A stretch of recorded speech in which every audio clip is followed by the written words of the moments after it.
Hi hello నమస్తే welcome to విజయ మా ఊరు ఆడియో బుక్స్ ఛానల్. నేను విజయలక్ష్మిని. ఫ్రెండ్స్, నవల స్రవంతిలో శ్రీమతి అద్దనపూడి సులోచనారాణి గారి నవల అవ్యక్తం ఆడియోగా వినిపిస్తున్నాను కదా. మరి ఈరోజు అవ్యక్తం నవల ఆడియో 6వ భాగం వినిపించబోతున్నాను. ఆనంద్ గదిలో అటు ఇటు బోన్లో పులిలా తిరుగుతున్నాడు. అతని ముఖం ఆగ్రహంగా చాలా బాధగా ఉంది.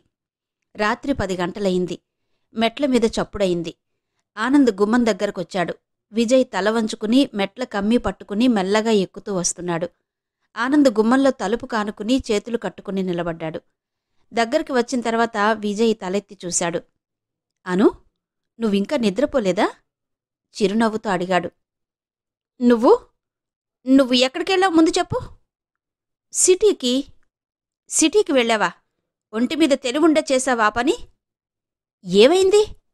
విజయ్ కళ్లలో ఆదుర్దా కనిపించింది. ఏమైంది? విజయ్ కంఠం అనుకరిస్తూ అన్నాడు ఆనంద్. ఏం తెలియనట్టు అడుగుతున్నావు, నీకు తెలీదా? ఏమైందనో? ఏమైందనే నన్నే పరామర్శిస్తున్నావా? ఈరోజు ఇంటికి అతిథులు వస్తున్నారని తెలుసా? తెలుసు. తెలిసినవాడివి సిటీకి వెళ్ళిపోయావు. ఏంటో అర్జెంటు పని. రామ్ గోపాల్ గారు కొడుకులతో ఆస్తి తగాదాలు లాయర్ గారిని పరిచయం చేయమంటే మన లాయర్ గారి దగ్గరకు తీసుకువెళ్ళాను. కొంపలంటుకుపోతున్నాయా? ఈరోజు నీకు టైం దొరికిందా? ఇంటికి అతిథులు వస్తున్నారని చెప్పాగా అన్నాడు ఆనంద్. విజయ్ మాట్లాడలేదు. నువ్వెందుకు వెళ్ళావు? నేను రాజ్యలక్ష్మి గారు హేమ వస్తున్నారని చెప్పాను. అయినా సరే ఇప్పుడే వస్తాను అని వెళ్ళిన మనిషి పత్తా లేడు. వాళ్ళింటికి కబురు చేస్తే రామ్ గోపాల్ గారి భార్య సిటీకి వెళ్ళావని చెప్పిందట. ఆ కాలు అంత బాధగా ఉంటే వెళ్ళకపోతే ఏమవుతుంది? నేను ఉండడం అంత ముఖ్యం అనుకోలేదు. విజయ్ తగ్గు స్వరంతో అన్నాడు. ముఖ్యం కాదా? నాకిష్టమైన వాళ్ళ ఇంటికొస్తుంటే నాతో కలిపి నా పక్కన ఉండడం నీకు ముఖ్యం కాదా? విజయ్, నేను చాలా కొత్త మాట వింటున్నానేంటి అన్నాడు ఆనంద్. నేనంతగా ఏమీ ఆలోచించలేదు. విజయ్, వెళ్ళిపో, ఇక నాకేం చెప్పకు ఆనంద్ అరిచాడు. విజయ్ ఎప్పట్లా ఆనంద్కి నచ్చ చెప్పాలని చూడలేదు. గాఢంగా నిట్టూర్చాడు. వెనక్కు తిరిగాడు. మెట్లు దిగి వెళ్ళిపోతున్నాడు. ఆ నడకలో కోపంగానీ అవమానంగానీ లేదు. స్థిర నిశ్చయంతో నిదానంగా దిగి వెళ్ళిపోతున్నాడు. విజయ్! ఆనంద్ అరిచాడు. విజయ్ ఆగి వెనక్కు తిరిగాడు. ఆనంద్ అన్నాడు. ఈరోజుతో నీకు నాకు సంబంధం లేదు. విజయ్ సరే అని అంగీకరించినట్టుగా మెట్లు దిగుతున్నాడు. ఆనంద్ 4 అంగల్లో వచ్చినట్టు మెట్ల మీద నుంచి కొదమసింహంలా దూకుతూ వచ్చి విజయ్ను పట్టుకున్నాడు. నిజంగానే వెళ్ళిపోతున్నావా అడిగాడు. విజయ్ జవాబు చెప్పలేదు. చెప్పు, నిజంగా వెళ్ళిపోతున్నావా? విజయ్ ముఖంలో మౌనమే సాక్షిభూతంగా ఉంది. ఆనంద్ విజయ్ చెయ్యి గట్టిగా పట్టుకున్నాడు. మరుక్షణం అతన్ని ఈడ్చుకొచ్చినట్టు లాక్కొచ్చి తన గదిలో కుర్చీలో కూర్చోబెట్టాడు. ఏంటి నీ ఉద్దేశం అడిగాడు ఆనంద్. ఏం లేదు. ఈవేళ హేమ రాజ్యలక్ష్మి గారు వచ్చారు. వస్తారని తెలుసు. ఇంటికి అతిథులొస్తే అలా నువ్వు వెళ్లడం మర్యాదేనా? నువ్వు లేకపోతే నాకస్సలేం బాగాలేదు. రాజ్యలక్ష్మి గారు నీకోసం అడిగారు. వాళ్లతో కబుర్లు చెప్పడం తాతయ్యకి నాకు రానేలేదు. తోటని ఎంత కష్టపడి అభివృద్ధి చేశావో చెప్పాను. హేమ నీ కాలు కోసం మందిచ్చి పంపిందట. ఈ వెర్రిబాగుల తాతయ్య అది అక్కడే మర్చిపోయి వచ్చానని అన్నాడు. నేను మందు వేసుకున్నాను అన్నాడు విజయ్ ఎటో చూస్తూ. అతని ముఖం అలసటగా ఉంది. కళ్లలో సహనం మేరు పర్వతంలా ఉంది. ఆనంద్ విజయ్కి దండం పెట్టాడు. నీకు పుణ్యం ఉంటుంది. నన్ను చంపకు విజయ్. ఈ మధ్య ఎందుకలా ఉంటున్నావు? తాతయ్యని డ్రైవర్ని పెట్టుకోమని చెప్పావట. ఒక్కొక్కటి అన్నీ వదిలేస్తున్నావు. నీ వరుస చూస్తుంటే నన్ను ఆఖరును వదిలించుకోవడానికి ఇదంతా ఉపోద్ఘాతం అనిపిస్తోంది. విజయ్ మాట్లాడలేదు. ఆనంద్ అప్పుడు చూశాడు. విజయ్, ఏంటలా ఉన్నావు? ఒంట్లో బాగాలేదా ఆదుర్దాగా అడిగాడు. బాగుంది. అదేంటి, నిన్ను నేనెప్పుడూ ఇలా చూడలేదు. ఆనంద్ చిన్నపిల్లాడిలా వచ్చి పక్కన కూర్చున్నాడు. సారీ విజయ్, నేనొట్టి ఇడియట్ని. ఊరికే నీ మీద కోపం తెచ్చుకుంటాను. హేమ వచ్చింది. నాకు చాలా సంతోషం అనిపించింది. నువ్వు పక్కన లేకపోయేసరికి ఆ ఆనందం సగమే అయినట్టు అనిపించింది. ఆనంద్, నీకెన్నోసార్లు చెప్పాను, నీ అంతట నువ్వే మనుషుల్లో కలవడం నేర్చుకోవాలి అని. నేనెప్పుడూ ఉండను కదా అన్నాడు విజయ్. ఉండకేమవుతావు? ఏదైనా అవ్వచ్చు. రేపు నేను చచ్చిపోవచ్చు. విజయ్ అంటూ ఉండగానే ఆనంద్ నోరు మూసేశాడు. అలా అనకు విజయ్, ప్లీజ్. చావనేది వచ్చి మనల్ని విడదీస్తే అది ముందు నాతోనే జరగాలి. నీ ఒడిలో తల పెట్టుకుని నేను హాయిగా చచ్చిపోవాలి. విజయ్ మాట్లాడలేదు. ముఖం తిప్పుకున్నాడు. ఆనంద్ విజయ్ గడ్డం పట్టుకుని తన వైపు తిప్పాడు. చూశావా విజయ్, ఇక్కడ కూడా నాది స్వార్థమే. నా ఆనందమే చూసుకుంటున్నాను. నువ్వు ఎంత బాధపడతావా అని ఆలోచించలేదు. సారీ విజయ్, నేను సంతోషంగా ఉన్నానని చెప్పేశాను కదా. నా సంతోషం నీకు ముఖ్యమే కదా. కాబట్టి ఇక ఆ టాపిక్ వదిలేద్దాం. హేమకి నీ గది చూపించాను. మీ అమ్మ ఫోటో చూపించాను. ఆ పనెందుకు చేశావు? విజయ్ వెంటనే అడిగాడు. నీ టాపిక్ తీసుకురాకుండా నేను మాట్లాడగలనా? భోజనం అయిన తర్వాత తాతయ్య, రాజ్యలక్ష్మి గారు, హరి అందరూ మాట్లాడుకుంటున్నారు. తాతయ్య నన్ను హేమకి పైన మన ఇల్లు చూపించమన్నారు. నీ గదిలోకి తీసుకువెళ్లడం, టేబుల్ మీద నువ్వు మీ అమ్మ ఉన్న ఫోటో చూడడం చాలా సహజంగా జరిగింది. ఇదిగో ఇద్దరం ఇక్కడే 2 గంటలు కూర్చున్నాం. మన చిన్నప్పటి కబుర్లు, నా మూలంగా నువ్వు స్కూల్లో దెబ్బలు తినడం, నాకు జ్వరం వస్తే నీకు అన్నం పెట్టనీయకుండా తాతయ్య మార్చడం, తాతయ్యకి ఇప్పుడు నువ్వంటే ఉన్న కినుక అన్నీ చెప్పేశాను. You are a fool. ఇంటి విషయాలు ఎవరైనా అలా చెప్తారా? విజయ్ పళ్లబిగునన్నాడు. ఆనంద్ కుర్చీలు తల ఆనించి హాయిగా నవ్వేశాడు. ఏమో, హేమ కళ్లల్లో ఏదో హిప్నసిస్ ఉంది. అంతా చెప్పేశాను. నువ్వు కూడా ఉంటే ముగ్గురం హాయిగా కబుర్లు చెప్పుకునేవాళ్లం. మనం ఎట్లాగూ వాళ్ళింటికి వెళ్ళాలి. సోమవారం హేమ బర్త్డే అట, రాజ్యలక్ష్మి గారు చెప్పారు. ఆనంద్ హఠాత్తుగా లేచి వెళ్లి నిలువటద్దం ముందు నిలబడ్డాడు.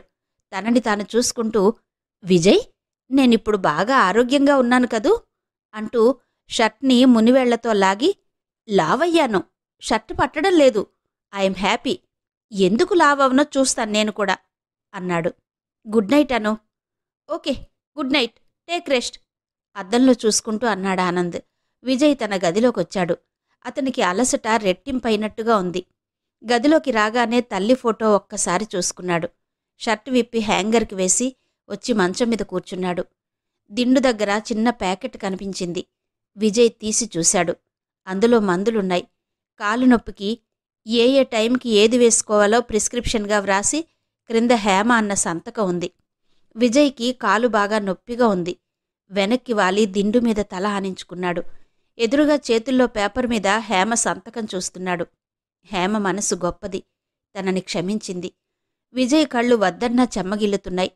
కిటికీలో నుండి చల్లటి గాలి వస్తూ అలసిన అతని శరీరాన్ని సేద తీరుస్తోంది. దీక్షితులు గారు నిన్ననే హేమ, రాజ్యలక్ష్మి గారు భోజనానికి వస్తున్నారని, ఆ రోజు విజయ్ని ఎక్కడికైనా వెళ్ళిపోమని ఆదేశించారు. ఆనంద్ హేమతో ఒంటరిగా గడపాలి. నువ్వింట్లో ఉంటే ఆనంద్ నిన్ను వదలడు. హేమ ఆనంద్కి కాబోతున్న భార్య. హేమని, ఆనంద్ని మాట్లాడుకునే అవకాశమివ్వాలి. నీకిది కష్టం అనిపించినా ఆనంద్ కోసం తప్పదు అన్నారు దీక్షితులు గారు. విజయ్ ఈరోజు పని ఉందంటూ లాయర్ గారింటికి వెళ్లాడు. ఆయన సిటీ వెళ్తున్నాడు. తను వెళ్లాడు. ఈరోజు మనసంతా ఆవేశంగా, రెట్టింపు విషాదంగా ఉంది. ఎన్నాళ్ళీ దాగుడు మూతలు. ఆనంద్కి చెప్పేసి వెళ్ళిపోవడం తనకి విముక్తి. కాని ఆనంద్కి దీక్షితులు గారి పట్ల కోపం వస్తే? చిన్నప్పుడొకసారి ఆయన తనని అన్యాయంగా కొట్టాడని తెలిసి పొయ్యిలో మండుతున్న కాలే కట్టె తీసుకువెళ్లి ఆయన వీపు కంటించాడు. విజయ్కి దీక్షితులు గారంటే భయం కాదు. ఆనందులో ఉండే ఆ ఆవేశమే అతనికి వెరపుతో కూడిన వెనకడుగు వేయిస్తోంది. తనకి ఆనంద్కి మధ్య ఎవరైనా వస్తే ఆనంద్ అస్సలు సహించడు. ఉచితానుచితాలు చూడడు. సలసల కాగుతున్న లావా పొంగుతో అవతలివారిని ముంచి మసి చేస్తాడు. విజయ్ నిట్టూర్చాడు. హేమని ఈ ఇంటికి తెప్పించి భగవంతుడు తన సహనానికి మరింత గట్టి పరీక్ష పెట్టాడు అనుకున్నాడు. హేమ బర్త్డే రోజొచ్చింది. క్రితం రోజే ఆనంద్ హేమకి పుట్టినరోజు బహుమతి కొనడానికి ఖరీదైన షాపులన్నీ తిరిగి విజయ్ని విసిగించేశాడు. హేమ మామూలు ఆడపిల్ల కాదు, బహుమతి ప్రత్యేకంగా ఉండాలి. ఏదిస్తే బావుంటుందంటావ్ అని ఆనంద్ విజయ్ని అడిగాడు. ఏవిస్తే బావుంటుంది? విజయ్ ఆలోచిస్తున్నట్టు చూశాడు. కాని అతను ఆలోచించడం లేదు. ఆనంద్ సంగతి అతనికి బాగా తెలుసు. చిన్నప్పటినుంచి అనుభవమే. అతను తనకి తాను ఒక నిర్ణయానికి రాడు. ఎదుటివారు చెప్పింది వినడు. విసిగి విసిగి చివరికి ఏదో ఒక నిర్ణయం చేసేస్తాడు. ఇప్పుడు అదే జరుగుతుంది. విజయ్, తాతయ్య, రాజ్యలక్ష్మి గారు హేమకి నాకు పెళ్లి గురించి మాట్లాడుతున్నారట. హేమ అభ్యంతరం చెప్పడం లేదట. మై గాడ్, నేను పుణ్యం చేసుకున్నానా?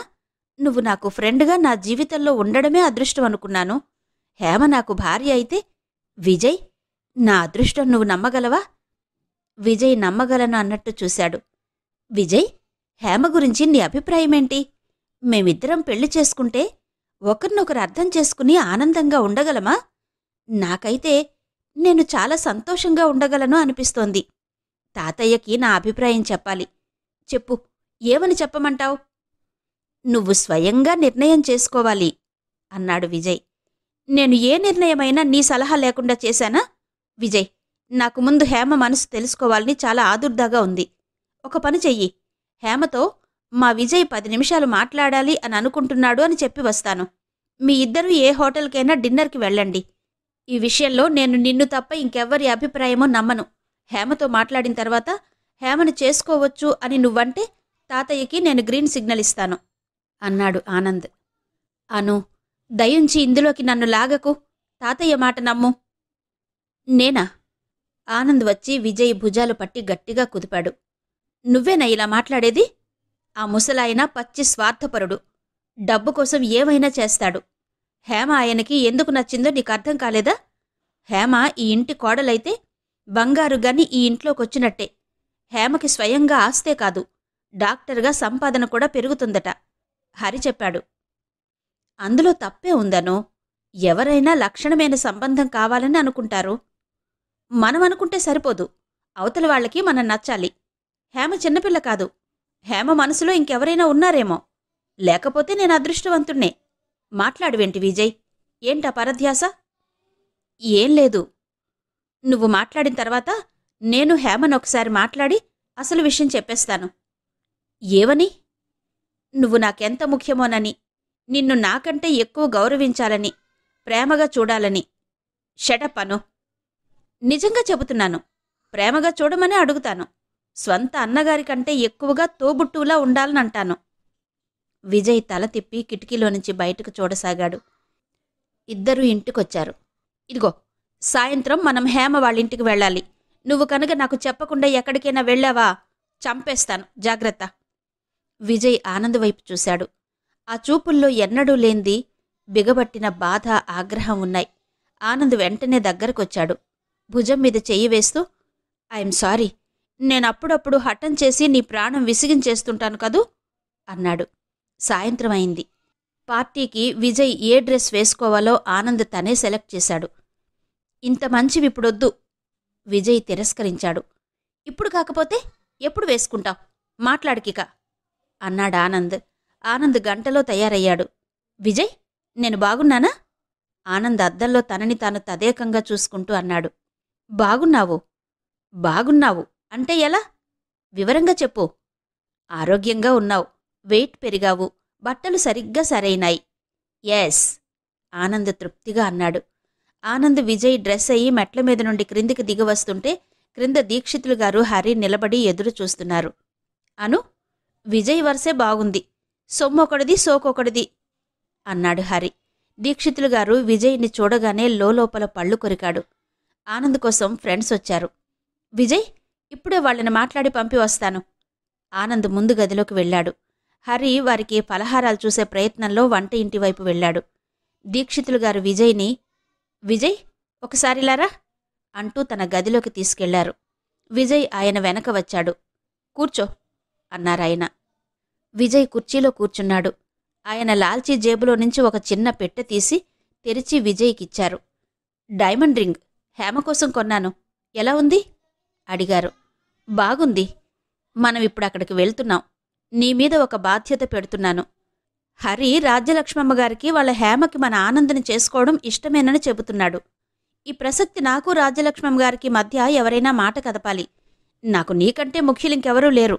నువ్వు పార్టీ సందర్భంలో ఎలాగో అలా వీలు చూసుకుని రాజ్యలక్ష్మమ్మగారితో నేను పెళ్లి ప్రసక్తి తీసుకురావాలని అనుకుంటున్నానని చెప్పు.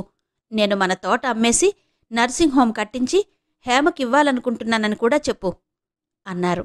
ఈ మాట వినగానే విజయ్ నిటారుగా అయ్యాడు. తోట అమ్ముతారా అన్నాడు అప్రయత్నంగా. అవును, నేనా పెద్దవాడినైపోయాను. ఆనంద్ అదంతా చూసే బాధ్యత నిర్వహించలేడు. అదమ్మేసి నర్సింగ్ హోం కట్టించి హేమకిస్తే ఆనంద్, హేమ అది చూసుకుంటారు. హరి ఎలాగూ వారికి చేదోడు వాదోడుగా ఉంటాడు. ఏమంటావ్? విజయ్ క్రింది పెదవిని పంటితో బిగబట్టాడు. ఇది హరి చెప్పిన ఆలోచన. చిన్నవాడైనా ఇలా ముందు చూపు కలవాడు. నర్సింగ్ హోం ఆనంద్ పేరిట ఉంటుంది. అమ్మడానికి వీల్లేకుండా విల్లు వ్రాస్తాను. ఆస్తి రూపాంతరం చెందుతుంది తప్ప నష్టమేమీ కాదు. విజయ్ మౌనంగా ఉండిపోయాడు. అతని హృదయ క్షేత్రంలో పెను తుఫాను వీస్తోంది. అతను ప్రాణం పెట్టి 10 సంవత్సరాల నుంచి రాత్రింబవళ్లు శ్రమపడి పెంచిన తోట అతని కళ్ళెదుట కూలిపోతున్నట్టుగా ఉంది. బాధ, అత్యంత ప్రియమైన దాని వినాశనం కళ్ళెదుటే స్వయంగా చూస్తున్న బాధ. ఎంత నిగ్రహించుకున్నా అతని ముఖంలో భావవీచికలు పెనుగాలిలా రాక మానలేదు. దీక్షితులు గారు విజయ్ ముఖం చాలా జాగ్రత్తగా గమనిస్తున్నారు. విజయ్ ముఖంలో కలిగిన బాధ అతనికి ఆనందం కలిగించింది. అది రాక్షసుడు ఒకంత ఒక మనిషిని పొడిచి రక్తం చూసి విర్రవీగే సంతోషం. విజయ్ని ఈ రకంగా దెబ్బతీయడం ఆయనకి సగర్వంగా ఉంది. దీక్షితులు గారు జేబులో నుంచి ఎర్రటి పెట్టె తీసి అందులో నుంచి మిలమిల మెరుస్తున్న డైమండ్ ఉంగరం తీసి చూపిస్తూ, హేమ పుట్టినరోజుకి ఈ డైమండ్ రింగ్ ఇస్తున్నాను, బాగుందా అని అడిగారు. విజయ్ తలూపాడు. విజయ్!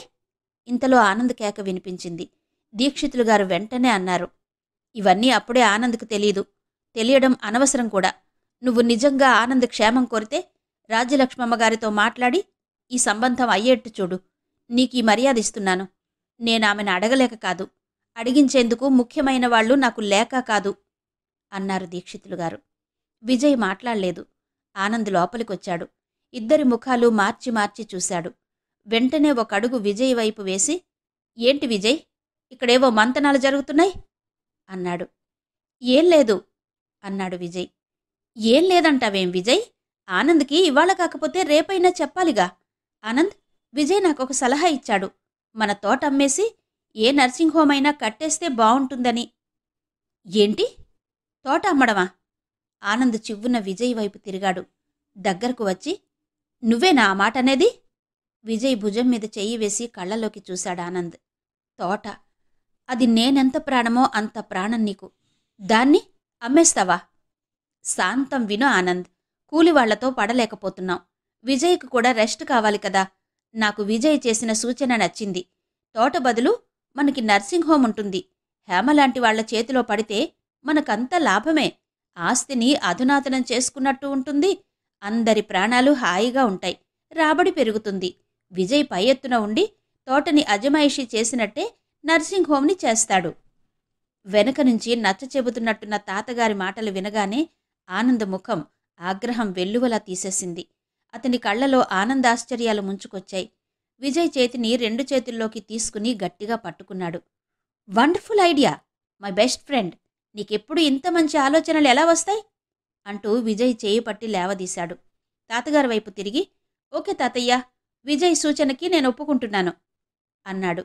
విజయ్ చెయ్యి తన చెయ్యి కలిపి పైకెత్తుతూ, నాకు తెలుసురా ఆనంద్, నువ్వు విజయ్ మాట కాదనవని దీక్షితులుగారన్నారు. ఆయన సగర్వంగా విజయ్ వైపు చూశారు. విజయ్ ఎప్పటిలా మౌన పాషాణంలా వెనక్కి వెళ్లిపోయి నిశ్శబ్దంగా ఉండిపోయాడు. హేమ పుట్టినరోజు పార్టీ బాగా జరిగింది. చాలామందొచ్చారు. ఈ రూపంగా ఇంటికందర్నీ పిలవాలన్నదే ధ్యేయమని రాజ్యలక్ష్మిగారు చెప్పారు. ఆమెకి తెలిసిన వాళ్లు, బంధువులు, కొలీగ్స్, హేమ క్లాస్మేట్స్, కో డాక్టర్స్ అందరూ చాలామంది అయ్యారు. హేమ స్నేహితులు కొంతమంది పాటలు పాడి డాన్స్ చేశారు. రాజ్యలక్ష్మిగారి ఆఫీసులో కొలీగ్స్ ఒకరిద్దరు మిమిక్రీ చేసి అందరినీ నవ్వించారు. హాలంతా నవ్వులతో హోరెత్తిపోతోంది. భోజనం బ్రహ్మాండంగా ఉంది. బఫే అవడం వల్ల ఎవరి ప్లేట్లలో వారు భోజనం తీసుకుని హాల్లో మెట్ల మీద బయట వరండాలో కూర్చుని తింటూ సరదాగా కబుర్లు చెబుతుంటే ఇట్టే రాత్రి 11 గంటలయింది. దీక్షితులు గారు ఆ జనాన్ని చూసి ఆనందంతో ఉబ్బి తబ్బిబ్బయ్యారు. మగదిక్కులేని కుటుంబం. తల్లి కూతుళ్ళిద్దరూ సంపాదన పరులు. 100 రూపాయల ఆస్తి తనిస్తే వారి చేతుల్లో అది 1000 రూపాయలుగా అభివృద్ధి చెందుతుంది. ఆయనకేవైనా సరే హేమని ఆనంద్కి చేసుకోవాలని మరీ మరీ అనిపిస్తోంది. రూపవతి, గుణవతి, సమర్థురాలు, త్రివేణి సంగమల్లా ఈ 3 లక్షణాలతో అపర రాజరాజేశ్వరిలా కళకళలాడుతున్న హేమ ఆనంద్ పక్కన కూర్చుని నవ్వుతూ మాట్లాడుతుంటే ఆయన పూజలు ఫలించి లక్ష్మీదేవి ప్రసన్నమైనట్టు అనిపిస్తోంది. విజయ్ని ఆయన ఒక కంట మధ్య మధ్యలో కనిపెట్టి చూస్తూనే ఉన్నారు. విజయ్ ఎక్కడో జనంలో దూరంగా ఉన్నాడు. హరి కొత్త హోదాలో దర్పం చూపిస్తూ కబుర్లు చెబుతున్నాడు. ఆనంద్ వాళ్ళు వచ్చారని తల్లి పిలవగానే అవతలి గదిలో ఫ్రెండ్స్తో మాట్లాడుతున్న హేమ నింపాదిగా ఒక్క క్షణం తర్వాతొచ్చింది. దీక్షితులు గారు హరి ముందు, వారి వెనుక ఆనంద్, విజయ్ లోపలికొచ్చారు. హేమ విజయ్ని చూసి ఒక్క నిమిషం అలాగే నిలబడిపోయింది. వైట్ బెనారస్ చీరకు చిన్న జరీ బోర్డర్తో, పింక్ గోల్డ్ కలనేతలో అందమైన జరీ పెద్ద పైటతో మ్యాచింగ్ బ్లౌజ్ ధరించి నాజూకైన ముత్యాల నగలు అలంకరించుకున్న హేమలో హిమాలయాల్లో మానస సరోవరం నుంచి తేలివచ్చిన రాయంచ సొగసు, తేటతనం, స్వచ్ఛత కనిపిస్తున్నాయి. హలో ఆనంద్, హేమ పలకరించింది. Many happy returns of the day అన్నాడు ఆనంద్ వెంట తెచ్చిన బొకే ఇస్తూ. థ్యాంక్ యూ అని. నమస్కారం తాతగారు, బాగున్నారా అంటూ దీక్షితులు గారిని పలకరించింది హేమ. సౌభాగ్యవతీ భవ. ఆయన హేమ తల మీద చెయ్యి ఆనించి ఆశీర్వదించారు. సిల్క్ లాల్చి జేబులో చెయ్యి పెట్టి చిన్న ఎర్రపెట్టి తీసి, పుట్టినరోజుకి ఆనంద్ తరపున నా తరపున ఈ చిన్న కానుక అంటూ ఇచ్చారు. నో ప్రజెంటేషన్స్, హేమ తిరస్కరించింది. కాదు, నా సంతోషం కోసం తెచ్చాను, తిరస్కరించి ఈ ముసలివాడిని బాధ పెట్టొద్దు ఆయన అంటుంటే హేమ ఆయనని ఏమీ అనలేనట్టు అదందుకుని, మమ్మీ ఇదిగో ప్రజెంటేషన్స్ కూడదు అని నువ్వు చెప్పు అంటూ తల్లి చేతుల్లో పెట్టేసింది. హేమ అక్కడ్నుంచి ఫ్రెండ్స్ పిలవడంతో దూరంగా వెళ్ళిపోయింది. విజయ్, ఏంటిది? నీ మర్యాదలన్నీ ఏమైపోయినాయి? హేమని విష్ చేయలేదేంటి? ఆనంద్ అడిగాడు. విజయ్ సమాధానం చెప్పలేదు. హేమ ఫ్రెండ్స్తో మాట్లాడుతూ దూరం నుంచి విజయ్ని గమనిస్తోంది. అతను చిక్కినట్టు కనిపిస్తున్నాడు. అతని ముఖంలో చిరునవ్వు, గాంభీర్యత మాత్రం చెక్కు చెదరలేదు. హేమ ఫ్రెండ్ రూప వచ్చింది. దూరంగా ఉన్న విజయ్ని చూస్తూ, ఆ హ్యాండ్సమ్ గై ఎవరి తాలూకా హేమ అంది. మా తాలూకా అంది హేమ చిరునవ్వుతో. ఏంటి, ఎవరూ పట్టనట్టు అలా ఒక్కడూ కూర్చున్నాడు? అతనంతే అంది హేమ. నేను వెళ్ళి ఒక చూపు విసిరనా? ఓడిపోతావు, అనవసర ప్రయత్నం చెయ్యకు హేమ హెచ్చరించింది. నేనా? ఓడిపోవడమా? రూప అతిశయంగా చూసి విజయ్ దగ్గరికి వెళ్ళింది. దూరం నుంచి హేమ ఇద్దర్నీ గమనిస్తోంది. విజయ్ రూపతో మర్యాదగా, హుందాగా 2 మాటలు మాట్లాడాడు. తర్వాత సీరియస్గా పేపర్ తీసుకుని చూడసాగాడు. రూప వచ్చేసింది. నువ్వు చెప్పిందే నిజం, అదుగో వసంత, లక్ష్మి అతని దగ్గరికి వెళ్తున్నారు చూపించింది. హేమ, రూప చూస్తున్నారు. రూపతో మాట్లాడినట్టే అతను మర్యాదగా సమాధానం చెప్పి పేపర్లోకి తలదించుకున్నాడు. ఆనంద్ ఎవరో ఫ్రెండ్తో మాట్లాడి వచ్చి విజయ్ పక్కన కూర్చున్నాడు. వసంత, లక్ష్మి అతనితో మాటల్లో దిగారు. 10 నిమిషాల తర్వాత ఆ ముగ్గురూ ఒక గుంపయ్యారు. రూప కూడా వెళ్లి వాళ్లతో కలిసింది. నవ్వులు, కేరింతలు వినిపిస్తున్నాయి. హేమ కూడా వెళ్లి వాళ్లతో కలిసి కూర్చుంది. 10 నిమిషాల తర్వాత హేమ విజయ్ వైపు చూసింది. విజయ్, రాజ్యలక్ష్మిగారు ఇద్దరూ ఒక పక్కన కూర్చుని సీరియస్గా ఏదో మాట్లాడుతున్నారు. ఆ హాలంతా సరదాగా నవ్వుతూ కబుర్లు చెప్పుకుంటున్నారు. తాను తల్లిని, విజయ్ని చూస్తూ ఇద్దరూ ఇద్దరే, ఎక్కడున్నా ఏదో ఒక సీరియస్ సంభాషణే అనుకుంది హేమ. రాత్రి 11 గంటలు దాటింది. అతిథులు చాలామంది వెళ్ళిపోయారు. హేమ మేడమీద గదిలో నగలు తీస్తోంది. రాజ్యలక్ష్మిగారొచ్చింది. హేమ, విజయ్ నీతో ఒక్కసారి ఒంటరిగా మాట్లాడాలి అంటున్నాడు, ఇక్కడికి రమ్మనమని చెబుతాను అంది. నాతోనా అడిగింది హేమ. అవును, ఇప్పుడేం మాటలు అంది హేమ. విజయ్ ఒట్టి కబుర్లు చెప్పే మనిషి కాదు, ఏదో ముఖ్యమైందే అయ్యుంటుంది, వినరాదా అని ఆవిడ వెళ్ళిపోయారు.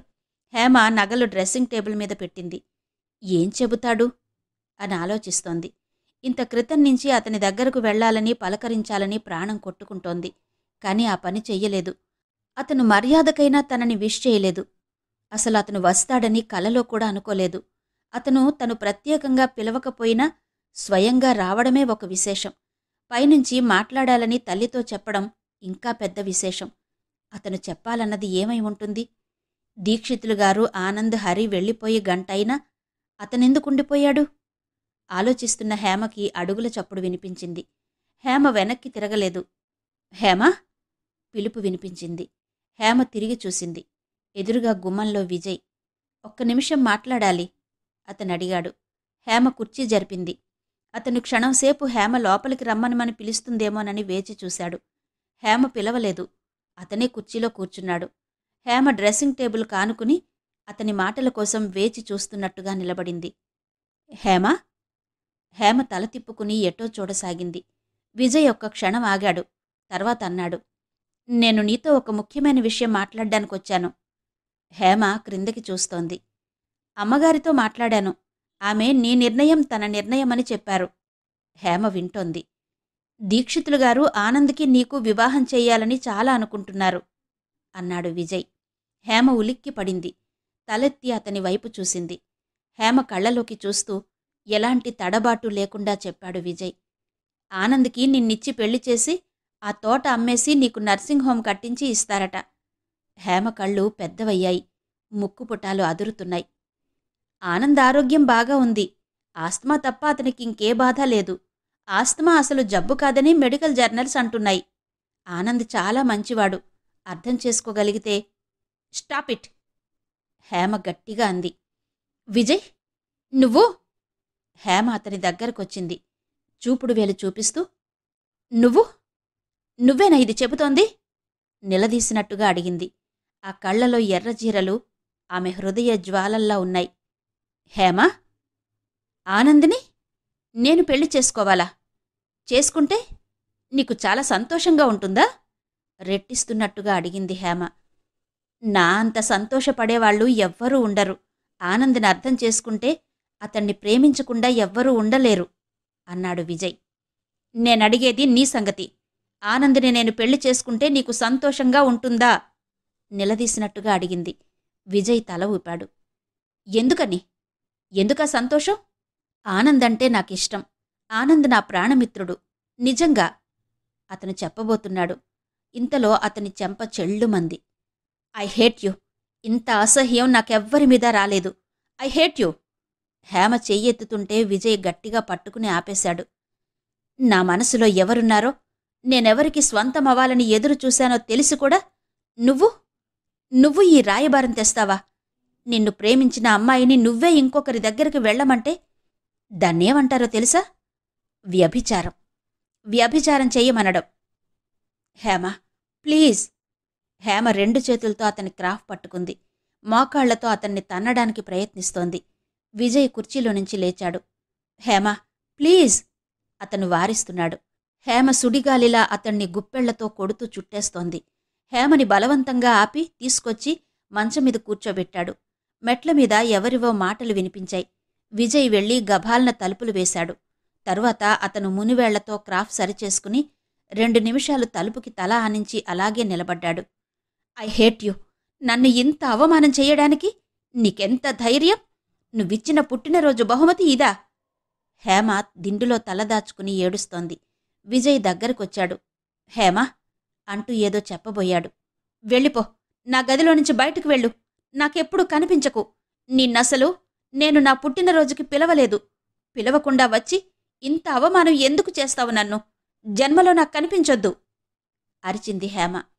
విజయ్ 1 నిమిషం నిలబడ్డాడు. తర్వాత అతను తలుపు తీసుకుని బయటకొచ్చేశాడు. మరుక్షణం ఆ ఇంట్లో నుంచి వెళ్ళిపోయాడు. రాత్రి 7 గంటల సమయం. శీతాకాలం అవడం వల్ల త్వరగా చీకటిపడి రాత్రి పొద్దు చాలా అయినట్టుంది. దేవాలయ మండపంలో పూజారి వెలిగించిన దీపం కొడిగట్టి రివ్వున వీస్తున్న చలిగాలికి చెరిగిపోతున్న జ్ఞాపకంలా రెపరెపలాడుతోంది. విజయ్ మండపం స్తంభానికి భుజమానించి చేరగిలబడినట్టుగా పైమెట్టు మీద కూర్చున్నాడు. అతని భుజాల చుట్టూ షాలుంది. అతను దీర్ఘాలోచనలో మునిగినట్టున్నాడు. I hate you. హేమ మాటలే గుర్తొస్తున్నాయి. అతని పెదవుల మీద విషాదమిళితమైన చిరునవ్వు కదిలింది. తను కోరుకున్నది అదే. హేమ పుట్టినరోజయి 20 రోజులు పైగా అయింది. ఆనంద్ హేమ అప్పుడప్పుడు కలుస్తూనే ఉన్నారు. ఆనంద్ హేమని కలుసుకున్నప్పుడల్లా రెట్టింపు ఉత్సాహంతో తమ మధ్య ఏం మాటలు జరిగాయో తూచా తప్పకుండా తనకి చెబుతూనే ఉన్నాడు. దీక్షితులు గారు తోటను అమ్మడానికి బేరం పెట్టారు. అందరూ ఆశ్చర్యపోతున్నారు. విజయ్ని నమ్మలేనట్టు, ఈ పని ఎందుకు చేస్తున్నారు? నువ్వెలా ఊరుకుంటున్నావు అని అడుగుతున్నారు. దీక్షితులు గారు తోటను అభివృద్ధి చేసేటప్పుడు అంతా నీది అన్నారు.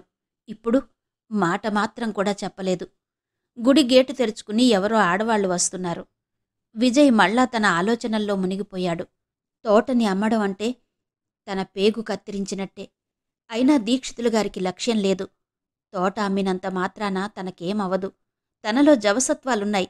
1-2 ఏళ్లు కష్టపడితే మళ్లీ ఆ తోట అభివృద్ధి చేయగలడు. కాని దానిమీద మమకారం వద్దు అనిపిస్తోంది. జీవితంలో తన నుంచి ఏదో ముఖ్యమైనది దోచివేయబడినట్టుగా ఉంది. మళ్లీ అంతగా శ్రమపడేందుకు ఉత్సాహం లేదు. ఈ జీవితం నేను కోరుకున్నది ఇవ్వదు. అది ఇచ్చిందే కిమ్మనకుండా స్వీకరించాలి. అతనిలో నిర్లిప్తత. వెన్నెల అనేది చూడనంతకాలం చీకటి భరించగలం. తన జీవితంలోకి రాబోయిన వెన్నెల తలుపులు తానే మూసేశాడు. ఇప్పుడు ఈ చీకటి మరీ నల్లగా, వికృతంగా అనిపిస్తోంది. జీవితాంతం రాజీ పడడంతో తన సహనం తనకిప్పుడు అసమర్థతగా కనిపిస్తోంది. విజయ్ చేతివేళ్లతో కణతలు పట్టుకున్నాడు. అతని చెవిలో హేమ ఆగ్రహం, కోపావేశాలతో అన్న మాటలే గింగురుమంటున్నాయి. నిన్ను ప్రేమించిన అమ్మాయిని నువ్వే ఇంకొకరి దగ్గరకు వెళ్లమంటే దాన్నేమంటారో తెలుసా? వ్యభిచారం. అతని దవడ ఎముక బిగిసింది. కింది పెదవిని మునిపంటితో బిగబట్టాడు. ఆ మాటలతన్ని ఎడాపెడా పదునైన ఆయుధంతో తగిలించి చీరేస్తున్నట్టుగా ఉన్నాయి. దీక్షితులుగారు, ఆనంద్, వారిద్దరి మధ్య తాను నోరు మెదపలేని నిస్సహాయత. ఎన్నడూ లేనిది తన నిస్సహాయతకి తనకే చిరాకు వేస్తోంది. దీని అంతం ఎక్కడో తెలియడం లేదు. మండపంలోకి ఎవరో ఆడవాళ్లు మెట్లెక్కొస్తున్నారు. చీర రెపరెపతో పాటు సుపరిమళ వీచికలు గాలిలో తేలివచ్చాయి. విజయ్ సరిగ్గా కూర్చున్నాడు. ఎదురుగా హేమ నిలబడి ఉంది. అతను అయోమయంగా చూశాడు. హేమ అతన్నే చూస్తోంది. అతని కళ్లలో అనుకోకుండా ఆనందం వచ్చేసింది. కాని వెంటనే అది ఆవిరిలా అంతమైపోయింది. ఒక బాధ అతని ఆంతర్యంలో ఎక్కడి నుండో సుడి తిరుగుతున్నట్టు, అతని శరీరం దానికి శక్తి కూడదీసుకుని సహనంగా తట్టుకున్నట్టు అతని కళ్లలో కనిపిస్తోంది. విజయ్? హేమ పిలిచింది. అతను లేవబోతుంటే వారించింది. నేను నీతో మాట్లాడాలనొచ్చాను. హేమ పైమెట్టు మీద కాస్త దూరంగా అతని పక్కన కూర్చుంది. హరి వస్తుంటే వచ్చాను. ఆనంద్ ఇంట్లో లేడు. తాతగారు కరణంగారింటికి వెళ్లారట. హరి ఫోన్లో ఎవరితోనో మాట్లాడుతున్నాడు. లక్ష్మమ్మని తీసుకుని గుడికొచ్చాను. నువ్వింట్లో లేవనే అనుకున్నాను. విజయ్ వింటున్నాడు. Vijay, I'm sorry. ఆ రోజు నా పుట్టినరోజునాడు నేను చాలా చిన్నపిల్లలా ప్రవర్తించాను. ఆవేశం తెచ్చుకుని నిన్ను నోటుకొచ్చిన మాటలన్నాను. అవమానించాను. నేను తర్వాత చాలా బాధపడ్డాను. నా మీద నాకే చాలా కోపం వచ్చింది చెబుతోంది హేమ. విజయ్ వింటున్నాడు. హేమ మాటలు వింటుంటే చిత్రంగా అతని మనసులో అలజడి మెల్లగా వరద తీసేసినట్టు ప్రశాంతత చేకూరుతుంది. హేమ అనుకోకుండా రావడం, పక్కన కూర్చుని మాట్లాడడం, దాంతో అతనిలో బాధేదో అంతరిస్తోంది. అతనితో ఎప్పుడూ ఉండే శక్తి వచ్చేస్తోంది. హేమకి తనకి శాశ్వతంగా స్నేహం తెగిపోలేదు. హేమ తనతో మాట్లాడడానికి ఇష్టపడుతోంది. మీకు తెలుసా, తాతగారు తోట అమ్ముతారట అడిగింది హేమ. విజయ్ తెలుసన్నట్టు తలూపాడు. నాకు తెలిసినంతవరకు నీకా తోటంటే ప్రాణమని అర్థమైంది. నువ్వు అమ్మడానికి ఎలా ఒప్పుకున్నావు? నిలదీసింది హేమ. అతను మాట్లాడలేదు. చెప్పు విజయ్, మాట్లాడు. నీ నిశ్శబ్దంతో నన్ను చంపేయకు. చెప్పు, ఎందుకు ఒప్పుకున్నావు? అది వారి ఆస్తి, వద్దనడానికి నాకు అధికారం లేదు. విజయ్ జవాబు చెప్పాడు. అధికారం లేదా? 15 సంవత్సరాలు దాని అభివృద్ధికి నువ్వు అంత శ్రమపడి పెంచినవాడివి. మాట్లాడడానికి నీకు అధికారం లేదా? నిన్న మొన్న వచ్చిన మా హరి అన్ని విషయాలు తన నిర్ణయాలు చేసేస్తున్నాడు. అసలది అమ్మాల్సిన అవసరం ఎందుకొచ్చింది? అడిగింది హేమ. Nursing home కట్టిస్తారట. అదే అడుగుతున్నాను. అసలు ఈ ఆలోచన ఎవరి తలలో మొదలైంది? ఇది మా అమ్మ తలకి కూడా ఎక్కింది. ఎప్పుడూ స్నేహితురాలిలా నా ఇష్టాయిష్టాలు గమనించే అమ్మ ఈ విషయంలో తల్లిగా శాసించడానికి ప్రయత్నిస్తోంది. విజయ్ విని ఊరుకున్నాడు. ఎలాంటి వ్యాఖ్యానం చెయ్యలేదు. హేమ ఆవేశం అణుచుకుంటూ అంది. నాకు నీమీదనే కోపం వస్తోంది. దీనికంతటికీ కారణం నువ్వే. నువ్వెందుకు నోరు విప్పవు? ఎందుకు నీ మనసులో మాట ఎదుటివారికి చెప్పవు? వాళ్లు నీమీద దోపిడీలా వ్యవహరిస్తుంటే ఒక్క మాట, ఒక చిన్న మాట గట్టిగా ఎందుకనవు? ఏంటి బానిసత్వం? నీ జీవితం వీళ్లు కొనేసుకున్నారా? బయట ప్రపంచంలో నువ్వు చూపే సమర్థత, నీ వ్యవహార దక్షత అంతా వీళ్ల దగ్గరకొచ్చేసరికి ఎందుకు కొరగాకుండా పోతోంది? అంది హేమ. విజయ్ పెదవి విప్పలేదు. ఎందుకిలా కాళ్ళు చేతులకి సంకెళ్లి వేసినవాడిలా ప్రవర్తిస్తావ్? ఏంటి మీ సంబంధ బాంధవ్యం? వాళ్ల స్వార్థం అర్థమవుతోంది. నీ మౌనమే అస్సలు అర్థం కావడం లేదు.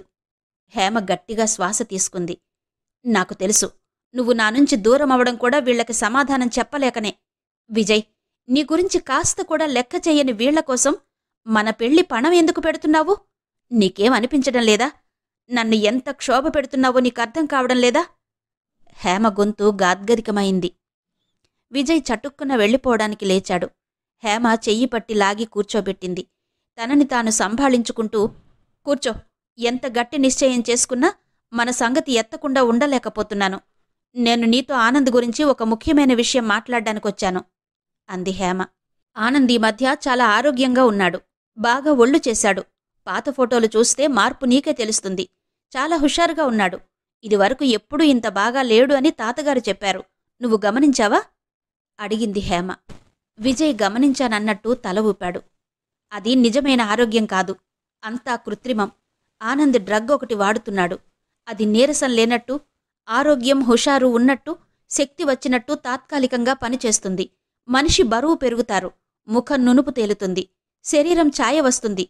ఇది తర్వాత పనిచెయ్యదు. ఎక్కువ మోతాదు తీసుకుంటారు. ఎక్కువ రోజులు వాడితే కిడ్నీల మీద ప్రభావం ఉంటుంది. గుండెని బలహీనపరుస్తుంది.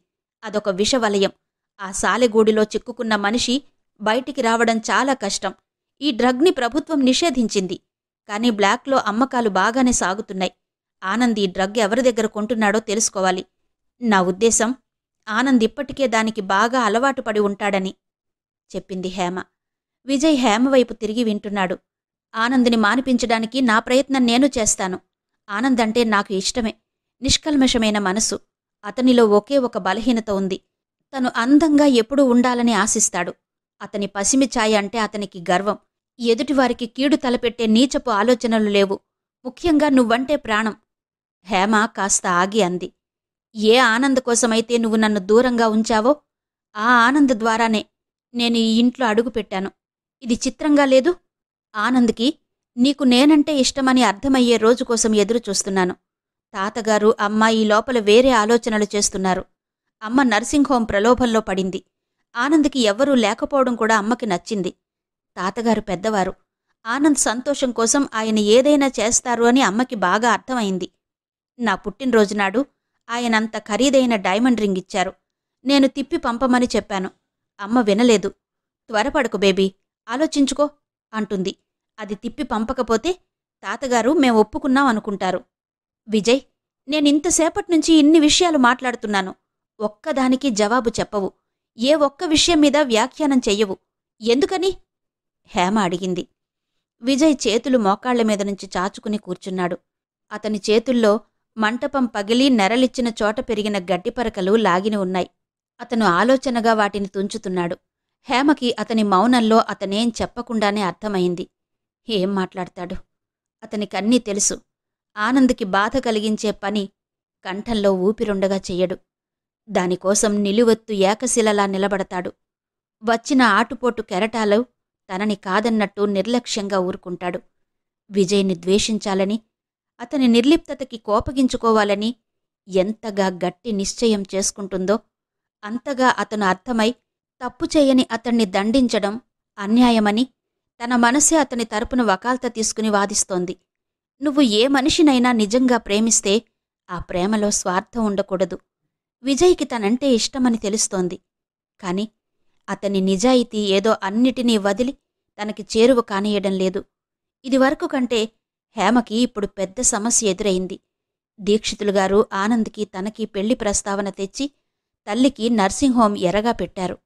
మమ్మీకి ఎన్నాళ్లనుంచో తన భవిష్యత్తుకి అదే గమ్యమని దృఢనిశ్చయం. ఆనంద్ అందంగా ఆరోగ్యంగా ఉన్నాడు. ముఖ్యంగా మంచివాడు. తాతగారి అండదండలున్నాయి. ఇంకేం బాదరబందీ లేదు. ఆనంద్కి హేమంటే చాలా ఇష్టమని హరి చెవులో జోరీగలా రొదపెడుతున్నాడు. హేమ ఈ సమస్యను ఎదుర్కోవడంలో హఠాత్తుగా తను ఒంటరిదాన్నైపోయినట్టుగా అనిపిస్తోంది. ప్రేమించిన విజయ్ తనకి అండదండలివ్వడం లేదు. స్నేహితురాలిలా తన సమస్యలు విని పరిష్కారాలు చెప్పే తల్లి దీక్షితులుగారి వైపు నిలబడి అదే కరెక్ట్ అంటోంది. తను ఈ పోరాటం ఒంటరిగా చెయ్యాల్సిందే అనుకుంది హేమ.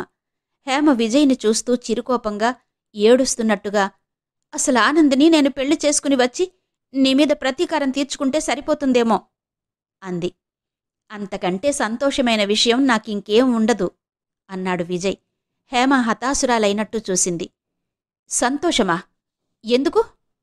నీలాంటి సమర్థురాలు మంచితనం కల అమ్మాయి భార్యగా దొరికితే ఆనంద్ గురించి నాకిక ఎలాంటి దిగులూ ఉండదు, నిర్భయంగా వెళ్ళిపోగలను అన్నాడు విజయ్. ఎక్కడికి? విజయ్ మాట్లాడలేదు. హేమకి బాగా తెలుస్తోందతని స్వభావం. అతను ఎదుటివారికి అర్థమయ్యే కంటే అర్థమవ్వకుండా ఉండడానికే ప్రయత్నిస్తాడు. అతని మనసులో ఆలోచనలు అతనికే స్వంతం. ఎవ్వరినీ అర్థం చేసుకోనివ్వని ఒక దూరం ఎదుటివారికి తనకి మధ్య అతని మౌనంతో సృష్టించి అఘాతం కల్పిస్తాడు. ఇది అతని జాగరూకత. హేమ నిట్టూరుస్తూ అంది. అంటే నాకంటే ఆనంద్ భద్రతే నీకు ముఖ్యమన్నమాట. థ్యాంక్స్. కనీసం ఒప్పుకుంటున్నావు విజయ్. ఆనంద్ నువ్వు దాదాపు ఒకే వయసు వాళ్ళు. ఆనంద్కి అన్ని విషయాలు చూసుకునేందుకు వాళ్ల తాతగారు కొండంత అండగా ఉన్నారు. నువ్వెందుకు ఆనంద్ని ఇంత గొడుగులా కాపాడాలని చూస్తావు? మౌనంగా ఉండిపోయాడు విజయ్. సమాధానం చెప్పు రెట్టించింది హేమ. మళ్ళీ మౌనమే సమాధానం. ప్లీజ్. విజయ్ నోరు విప్పాడు. మీరందరూ ఇప్పుడు నా జీవితంలోకొచ్చారు. నాకు ఈ ప్రపంచంలో నాది అనే చోటు లేని రోజున ఆనంద్ స్నేహం నాకు సర్వస్వమిచ్చింది. ముఖ్యంగా నేను బ్రతకడానికి, మామూలుగా జీవించడానికి ఆలంబన ఇచ్చింది. ఇదెవ్వరికీ అర్థం కాదు. ఆనంద్ నాకున్నాడు. అతను శారీరకంగా దుర్బలుడే కావచ్చు. అవసరమైతే నాకోసం ఈ ప్రపంచంలోనే కాదు, చివరికి వాళ్ల తాతగారిని కూడా సింహంలా చీల్చి చెండాడడానికి వెనకడుగు వెయ్యడు. అందరూ ఆనంద్కి నేను శక్తి ఇస్తున్నాను, రక్షణ అనుకుంటారు. ఆనంద్ ఒకప్పుడు ఇచ్చిన శక్తికి రూపాంతరం నేను అని ఎవ్వరికీ తెలీదు. ఆనంద్ సంతోషం నాకు ముఖ్యం. హేమ, నీ మనసు నాకు తెలుసు. కాని నేనొక రకంగా బంధితుడిని. నువ్వు వ్యక్తిత్వం కలదానివి, స్వతంత్రురాలివి. ఈ చట్రంలో నిన్ను బిగిసి ఉండమనడం ఏమాత్రం న్యాయం కాదు. ఒకసారి నా మనసు తిరగబడింది. నా కాళ్ల కింద భూమి కదిలింది. స్వార్థం నా కళ్ళకి కైపు తెచ్చింది. నిన్ను పెళ్లి చేసుకుని నా జీవితం నేను జీవించాలి అనుకున్నాను. కాని వెంటనే అదెంత తప్పుడు ఆలోచనో నాకే తెలిసింది. నిన్ను పెళ్లి చేసుకుని ఆనందిని బాధపెట్టే కంటే ఆనంద్కి దగ్గరగా ఉండి నిన్ను బాధపెట్టడమే ఉత్తమమనిపించింది. నన్ను బాధపెట్టడానికి నీకు వెరపనిపించలేదా? హేమ చిన్న గొంతుకతో అడిగింది. ఆహా, బాధ కలిగితే దూరంగా వెళ్తావు నువ్వు. నీ జీవితం గురించి ఆలోచించుకుంటావు. ఈ ఊబిలోనుంచి బయటపడతావు.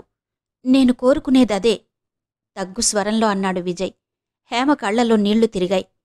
విజయ్, నువ్వు అర్థమైన కొద్దీ ఇష్టం ఇంకా ఎక్కువవుతుంది. మన మధ్య దూరం కూడా తెలుస్తోంది. విజయ్, మనిద్దరం పెళ్లి చేసుకోకపోయినా స్నేహితులుగా ఉండవచ్చు కదూ?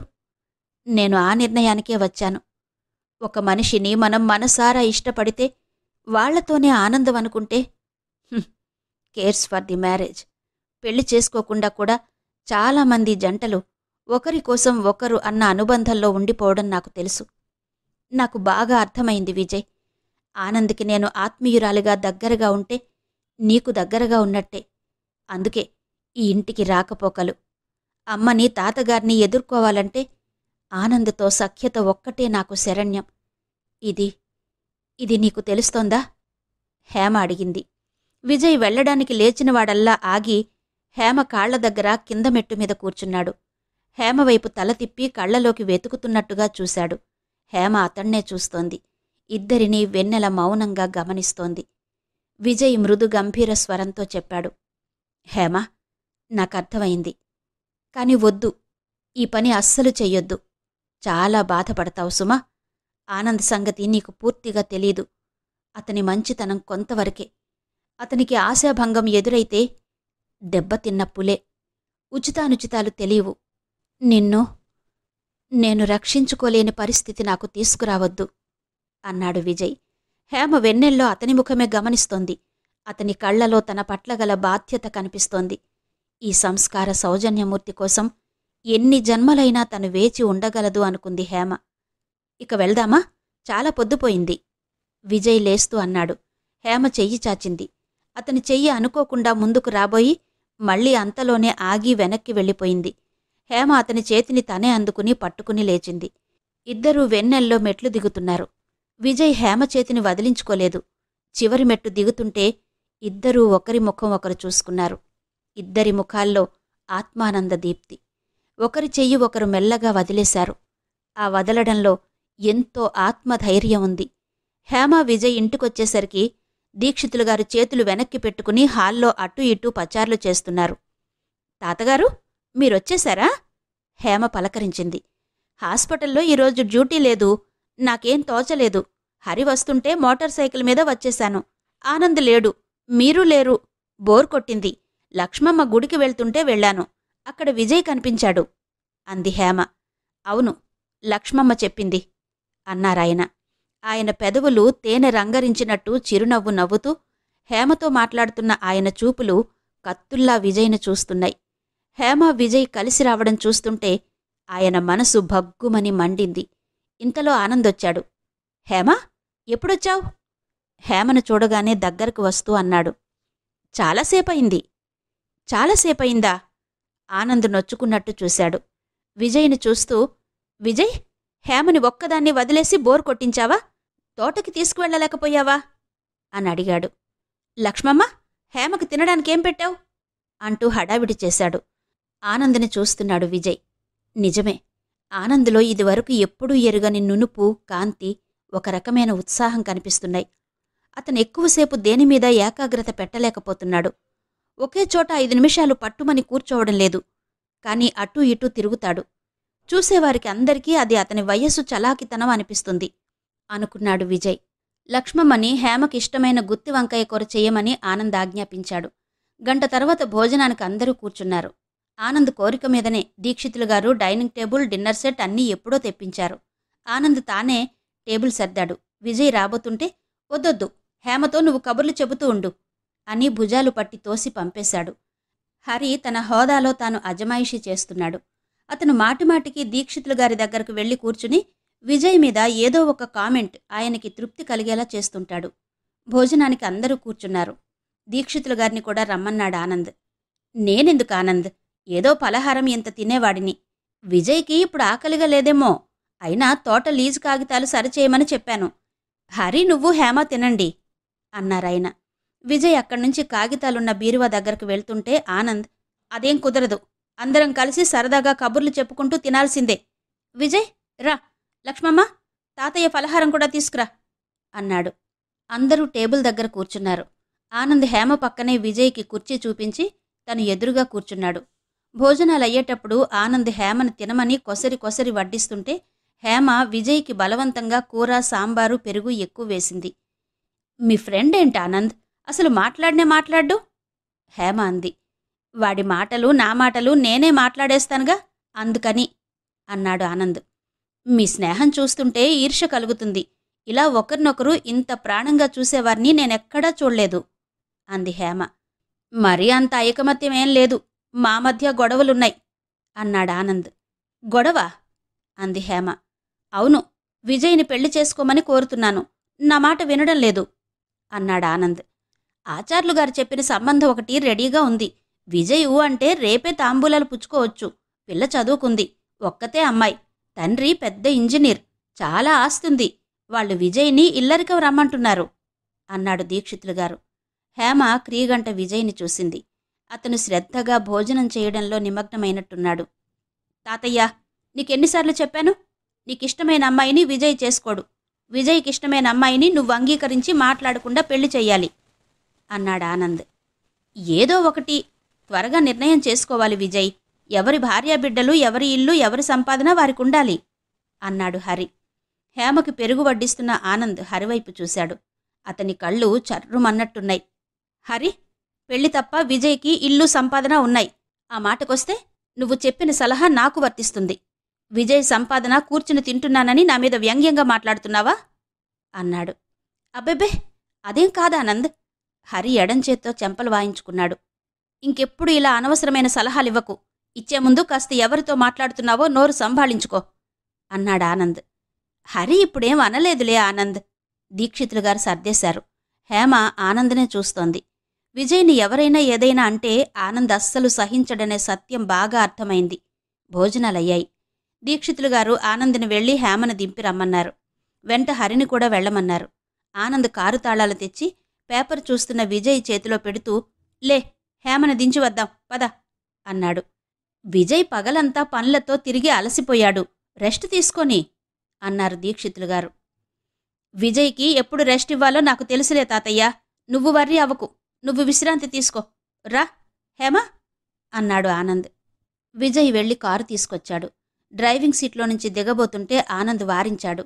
హేమని, రండి హేమగారు అంటూ విజయ్ పక్క స్థానం చూపించాడు. హేమ వచ్చి కూర్చుంది. ఈ కుదుపుల రోడ్డు మీద నాకంటే విజయ్య బాగా డ్రైవ్ చేస్తాడు. నేను చేస్తే మీరింటికి వెళ్ళి ఒంటి నొప్పులకి మందు వేసుకోవాల్సి వస్తుంది అంటూ హేమ పక్కన అతను కూర్చున్నాడు. హేమ అతనికి చోటివ్వడానికి జరిగి విజయ్ని ఆనుకోవాల్సి వచ్చింది. కారు బయలుదేరుతుంటే ఆనంద్, హేమ దీక్షితులు గారికి చెయ్యి ఊపారు. వెనక సీట్లో కూర్చున్న హరి, తాతగారు, నేను రేపొద్దుటే బస్సులో వచ్చేస్తాను, సరాసరి తోట దగ్గరకు వెళ్ళిపోతాను అంటూ చెయ్యి ఊపాడు. ఆయన అలాగే అన్నట్టు తల ఊపాడు. కారు కదిలింది. దీక్షితులు గారికి విజయ్కి భుజాలు తగులుతూ ఆనుకుని కూర్చున్న హేమ కనిపిస్తోంది. ఆయనకి చాలా కంపరంగా ఉంది. ఆనంద్ని చూడ్డానికి వచ్చి ఆనంద్ పక్కనున్న విజయ్ అంటే అందరూ ఆకర్షితులవ్వడం చర్విత చర్వణం అవుతుందా అనిపించిందాయనకి. ఈసారి ఆయన విజయ్ని వదలదలుచుకోలేదు. హేమ ఆనంద్ భార్య అవ్వకుండా ఎవ్వరూ తప్పించలేరు. అవసరమైతే ఆయన దేనికైనా తెగించడానికి సిద్ధంగా ఉన్నాడు. అవ్యక్తం శ్రీమతి యద్దనపూడి సులోచనారాణి గారి నవల ఆడియో 6వ భాగం విన్నారు కదా. మిగిలిన కథ తరువాతి భాగాల్లో వినిపిస్తాను. అంతవరకు సెలవు. నమస్తే.